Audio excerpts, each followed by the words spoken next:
नमस्कार दोस्तों, gigabyte computer class के इस mathematics section bank SSC railway में आपका फिर से स्वागत है। दोस्तों, आज हम एक नए चैप्टर की शुरुआत करते हैं, चैन रूल। इसका हिंदी होता है मिश्र अनुपात।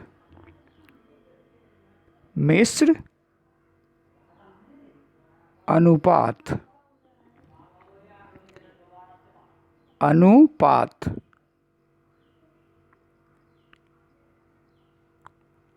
मिश्र अनुपात। अब ये चैन रूल क्या होता है दोस्तों?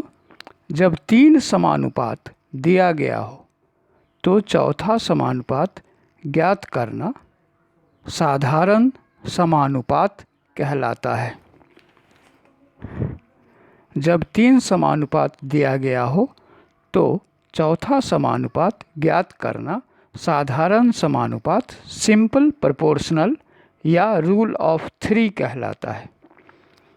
फिर से इसको समझ लें। जब 3 समानुपात दिया गया हो तो चौथा समानुपात ज्ञात करना साधारण समानुपात, सिंपल प्रोपोर्शन या रूल ऑफ 3 कहलाता है।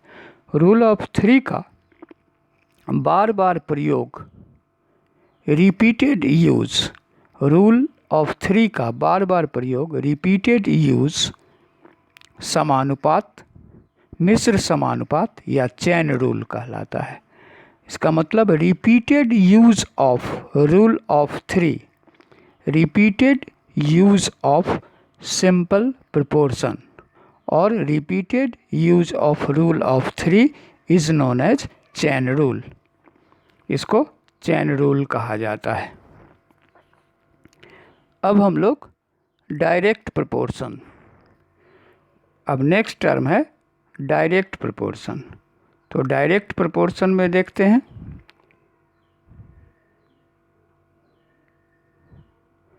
तो डायरेक्ट प्रोपोर्शन क्या है? तो डायरेक्ट प्रोपोर्शन 2 या 2 से अधिक राशि सीधा समानुपात में कहलाती है यदि उसमें से एक को बढ़ाने या घटाने से दूसरे भी क्रमशः बढ़े या घटे।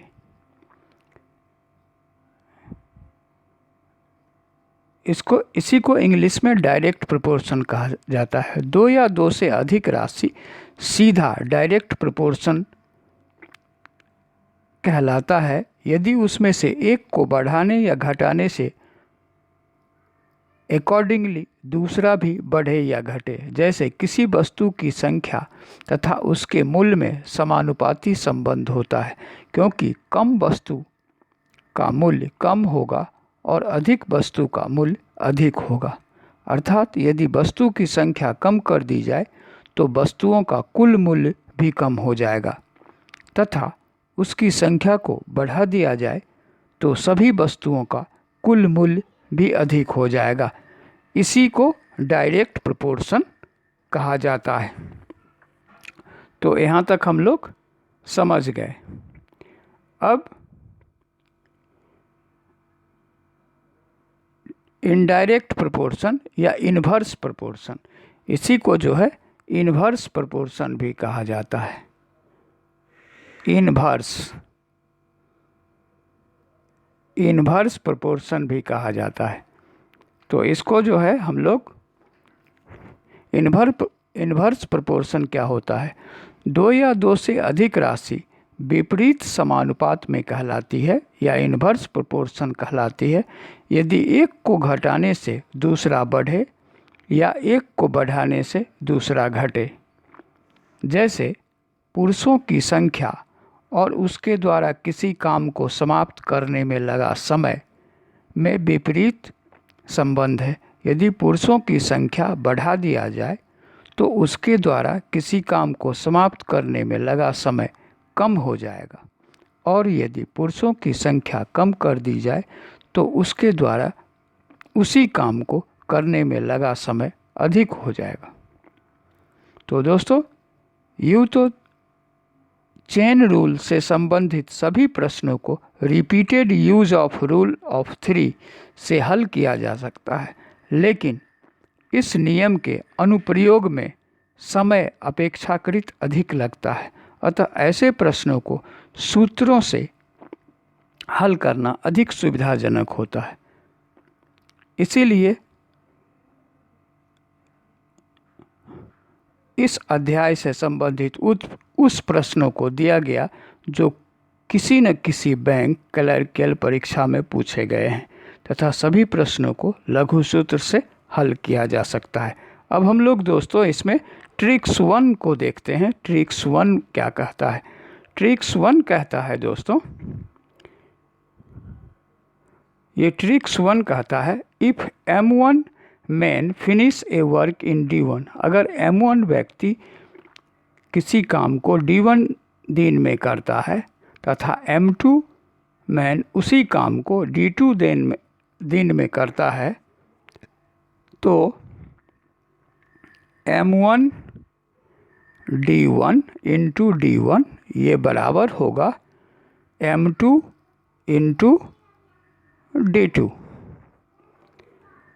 फिर से समझ लेते हैं। If M1 man finish a work in D1 days and M2 man finished same work in D2 days, then M1 into D1 equals to M2 into D2।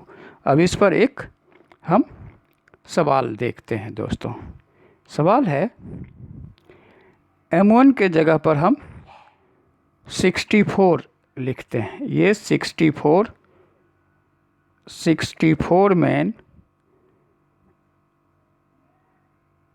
Man किसी काम को 15 दिन में करता है, 15 डेज में करता है। और दूसरा है 80 मैन ये कितना दिन में करेगा, इसको निकालना है। तो दोस्तों इसको निकालने के लिए हम लोग 64 इंटू 15 ये इक्वल्स टू 80 इंटू D2,